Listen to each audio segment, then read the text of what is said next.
मथुरा वृंदावन ट्रिपच्या पहिल्याच दिवशी आमच्यासोबत स्कॅम झाला। हे काका बोलले तुम्हाला 25 रुपयात वृंदावनला सोडतो, पण त्यांनी आम्हाला मथुरेचं फक्त एक हॉटेलच दाखवलं।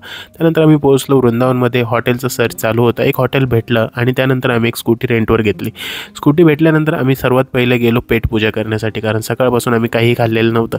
जाऊन पहिलं आम्ही घेवर खाल्लं आणि वृंदावनचा घेवर एक नंबर होता। त्यानंतर आम्ही पोहोचलो निधिवनामध्ये। असं म्हणतात निधिवनामध्ये श्रीकृष्ण त्यांच्या गोपिकांसोबत दररोज रासलीला असतात। सोबतच असलेलं एक जवळचं मंदिर आम्ही बघितलं आणि त्यानंतर आम्ही निघालो बाके बिहारी मंदिराच्या दर्शनासाठी।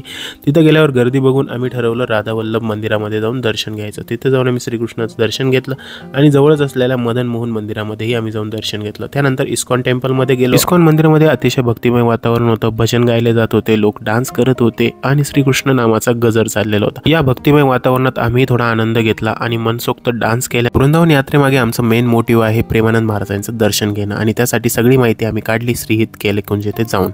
भेटूया पुढच्या मिनी ब्लॉगमध्ये।